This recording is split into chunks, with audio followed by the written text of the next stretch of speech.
आज हम बात करते हैं पर्यावरणीय शिक्षा।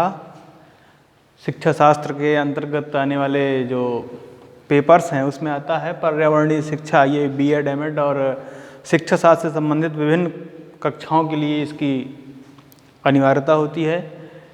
बुंदेलखंड यूनिवर्सिटी की बात करें तो पेपर कोड 3175 ये बीए थर्ड जो एनुअल एग्जामिनेशन है इसमें इस प्रश्न पत्र का ये प्रश्न पत्र आता है। एनईपी वाले कोर्सेस में आगे जिनमें भी इसका सिलेबस मैच करेगा ये अपने आप में मैच करेगा।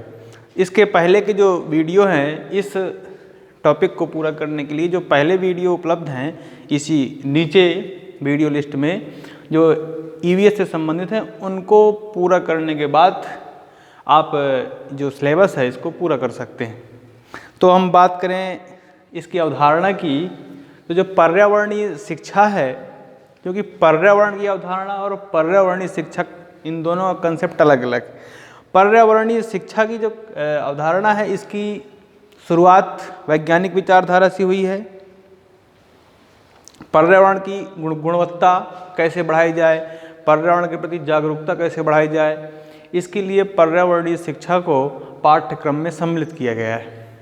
इसकी अवधारणा की बात करें तो इसकी जो गुणवत्ता है इसके बारे में निकलसन नाम के एक वैज्ञानिक ने पर्यावरणीय भविष्य के अंतर्राष्ट्रीय सम्मेलन इस शीर्षक के आधार पर 29 जून 1971 को फिनलैंड में इन्होंने अपना जो पत्र था उसको प्रस्तुत किया और दो बातें जो पर्यावरण की गुणवत्ता के लिए महत्वपूर्ण थी उनको बताया। पहली है तथ्यों की जानकारी, दूसरा अभिवृत्तियों में परिवर्तन, चेंज इन एटीट्यूड्स एंड जो तथ्य हैं फैक्ट्स इनकी जानकारी। इन दोनों बातों को अगर सही रूप से जानने और जानकारी के आधार पर अपनी विचारधारा में परिवर्तन कर सकने की क्षमता उत्पन्न करने जिससे समस्याओं का हल खोजा जा सके, पर्यावरणीय शिक्षा का आधार बनता है। पहली चीज़ तो हम तथ्यों की जानकारी पाएँ, फिर अपने अंदर परिवर्तन लाएं।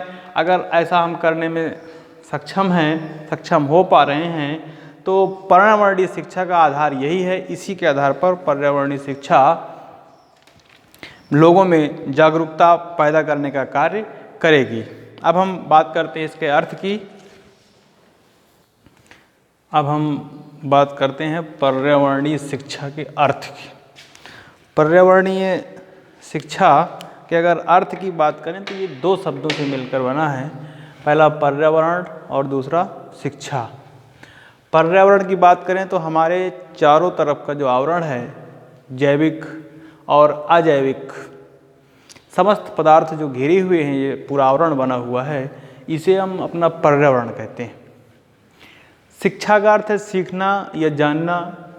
यह अगर बात करें तो चूँकि शिक्षा शास्त्र का ही विषय है, ई और डूको दो शब्दों से बना हुआ है। अंदर की चीज़ों को बाहर लाना। शिक्षा शिक्ष धातु से भी बना जिसका अर्थ सीखना। अर्थात पर्यावरण की जो चारों ओर की जो वस्तुएं हैं हमारे, जो हमें घेरे हुए हैं, जो हमारे चारों तरफ उपस्थित हैं, जैविक हों या अजैविक हों, उन सारी वस्तुओं का, उन सारे पदार्थों का, उनके बारे में जानना, उनको समझना, यही पर्यावरणीय शिक्षा है। अर्थात अगर हम अपने चारों तरफ जो पदार्थ हैं, चाहे वो जैविक हों चाहे वो अजैविक, इनके बारे में जानेंगे, इनके प्रति जागरूकता पैदा होगी, इनके नुकसान और फायदे के बारे में समझेंगे। अर्थात यही पर्यावरणीय शिक्षा है। तो शिक्षा एक ऐसा विपन है जिसके माध्यम से हम समाज में परिवर्तन ला सकते हैं। ये बड़ा एक महत्वपूर्ण अस्त्र है जो समाज में परिवर्तन लाने का काम करता है, क्योंकि लोगों की विचारधाराओं में परिवर्तन लाना, भावनात्मक परिवर्तन लाना, ये सिर्फ और सिर्फ शिक्षा के माध्यम से ही संभव है। इसीलिए शिक्षा के द्वारा समाज में परिवर्तन लाने का प्रयास सर्वोत्तम रहता है। अब हम बात करें तो कुछ परिभाषाएं हैं। शिक्षा और पर्यावरण के बीच संक्रिया पर्यावरणीय शिक्षा को जन्म देती है। अगर हम शिक्षा और पर्यावरण के बीच में संक्रिया करते हैं, आपस में दोनों को मिलाते हैं, तो यही पर्यावरणीय शिक्षा है। दूसरी बात, एस.वी. चित्ती बाबू वाइस चांसलर थे अन्नामलाई यूनिवर्सिटी के, तो इन्होंने कहा था कि पर्यावरणीय शिक्षा का मुख्य प्रयोजन नागरिकों के अपने उत्तरदायित्व में पर्यावरण की सुरक्षा और प्रबंधन के बारे में जागृति पैदा करना तथा उसे आगे बढ़ाना। अगर हम पर्यावरण के बारे में अपने नागरिकों को उनके पर्यावरण के प्रति उनके जो उत्तरदायित्व हैं उसको समझ जाएंगे, पर्यावरण की सुरक्षा के बारे में बात करेंगे और उसके प्रबंधन के बारे में जागृति पैदा करेंगे, और इस जागृति को, इस अवेयरनेस को अगली पीढ़ी में, नेक्स्ट जनरेशन में अगर बढ़ाया जाए तो यही पर्यावरणीय शिक्षा है। अब हम बात करें इसके स्वरूप की, तो इसका स्वरूप यह दो तरह से है। एक तो ये है कि इसका अलग विषय बना दिया जाए, दूसरा इसको विषयों के साथ सम्मिलित कर दिया जाए, जैसे मानविकी, साइंस, मैथमेटिक्स, विभिन्न प्रकार के सब्जेक्ट हैं। ऐसे ही इन सब्जेक्टों में या तो पर्यावरण को अलग से विषय बना दिया जाए, और दूसरा है कि इन विषयों के साथ पर्यावरण को जोड़ दिया जाए। तो ये इसका स्वरूप है। अब अगर हम बात करें पर्यावरणीय शिक्षा की आवश्यकता की, इसके महत्व की, तो पर्यावरणीय शिक्षा की आवश्यकता क्यों, हम इसको क्यों पढ़ रहे हैं? अगर हम लगातार जाने अनजाने में प्रदूषण को करते रहेंगे, इस पृथ्वी को प्रदूषित करते रहेंगे, तो स्वाभाविक है कि पृथ्वी का जो वास्तविकता है, उसका जो वास्तविक संचालन है, जिस तरीके से वो चल रही है, उसमें विकृति पैदा होगी और विभिन्न प्रकार की समस्याएं तैयार होंगी। तो इनको समझने के लिए हमें पर्यावरणीय शिक्षा की आवश्यकता है, क्योंकि पृथ्वी एकमात्र ऐसा ग्रह है जिसमें जीवन है, और इस पूरी पृथ्वी पर मनुष्य के अलावा छोटे छोटे जीव, सूक्ष्म जीव, विभिन्न प्रकार की जैव विविधता, बायोडाइवर्सिटी निवास करती है, रहती है। तो इन सभी को बचाने की जो जिम्मेदारी है वह मनुष्य की ही है। अगर मनुष्य इस विषय पर जागरूक होगा, उसको समझेगा, तो स्वाभाविक सी बात है कि इस पृथ्वी के अस्तित्व को बचाया जा सकता है। अन्यथा अगर ऐसे ही विनाश की भावना बनी रही और विभिन्न प्रकार से इसको नुकसान पहुंचाया गया, तो एक न एक दिन इसका विनाश निश्चित है। तो पर्यावरणीय शिक्षा की आवश्यकता इसीलिए और बढ़ जाती है कि हम इस धारा को मजबूत, स्वस्थ रखें और यहाँ पर रहने वाले जीवों को भी स्वस्थ रखने का प्रयास करें। दूसरी बात, प्राकृतिक संसाधनों का बुद्धिमत्तापूर्ण उपयोग करें। अगर हमें पर्यावरणीय शिक्षा के माध्यम से जागरूकता प्राप्त होगी तो हम प्राकृतिक संसाधनों का बुद्धिमत्तापूर्ण उपयोग करेंगे। अगर नहीं प्राप्त है तो अनजाने में गलत तरीके से उपयोग करने से विभिन्न प्रकार की समस्याएं पैदा होंगी। अपशिष्टों का उचित निस्तारण करेंगे। अगर पर्यावरण के बारे में हमें जानकारी होगी तो हम जो अपशिष्ट हैं, जो बेकार के पदार्थ हैं जिनका हमारे लिए कोई उपयोग नहीं है, उनका हम उचित निस्तारण करेंगे ताकि वो नुकसान न कर सकें। प्रदूषण से मुक्ति मिलेगी, कमी, ये तो अगर मुक्ति नहीं मिल पाएगी तो कुछ कमी होगी। अब हम बात करें इसके शिक्षा के महत्व की, तो पर्यावरण के प्रति जागरूकता पैदा होगी। संभावित कारकों का पता लगाने से उनकी जो समस्याएं हैं उनका हल किया जा सकेगा। स्वयं सुखी रहेंगे और दूसरों को सुखी रहने के लिए जो संभावनाएं हैं उनको जन्म देंगे। उसकी भावना, दूसरों को सुखी रहने की भावना बलवती होगी।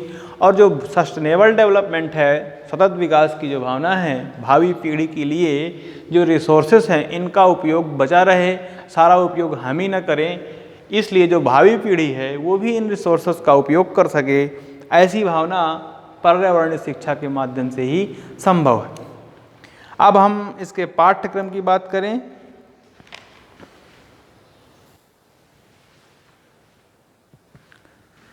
पर्यावरणीय शिक्षा के पाठ्यक्रम की बात करें तो औपचारिक पर्यावरणीय शिक्षा का पाठ्यक्रम, अनौपचारिक पर्यावरणीय शिक्षा का पाठ्यक्रम और अर्ध औपचारिक पर्यावरणीय शिक्षा का पाठ्यक्रम, ये 3 टर्म्स हैं जो पाठ्यक्रम के लिए आवश्यक हैं।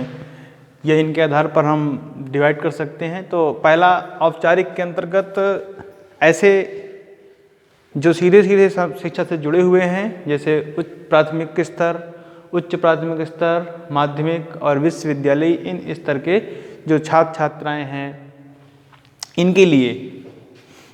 अर्ध औपचारिक में जैसे डॉक्टर, इंजीनियर, प्रशासक, उच्च अधिकारी, नीति निर्माता, राजकीय अराजकीय अधिकारी, ये कर्मचारी ये शिक्षा से, पर्यावरण के माध्यम से या नीति निर्माण के माध्यम से लोगों से जुड़े हुए होते हैं।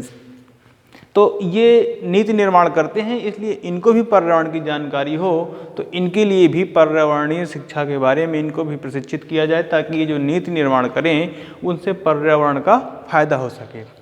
अनौपचारिक शिक्षा की बात करें तो अनौपचारिक जो पर्यावरणीय शिक्षा का पाठ्यक्रम है, ये ऐसे लोग जो अशिक्षित हैं, जिनको शिक्षा से कोई लेना देना नहीं है या दूर दूर तक शिक्षा नहीं ग्रहण की है, इन लोगों को शिक्षा से जोड़ा जाए, पर्यावरणीय शिक्षा से जोड़ा जाए, ताकि इन लोगों को भी जानकारी हो पर्यावरण के बारे में, वैकल्पिक स्रोतों के बारे में जानकारी हो, पर्यावरण की समस्याओं के बारे में जानकारी हो, खतरों की जानकारी हो, फायदा और नुकसान की जानकारी हो, तो इनमें भी जागरूकता पैदा की जा सकती है। अब हम बात करें औपचारिक में जो 4 लेवल हैं, प्राथमिक, उच्च प्राथमिक, माध्यमिक और विश्वविद्यालयी या महाविद्यालयी।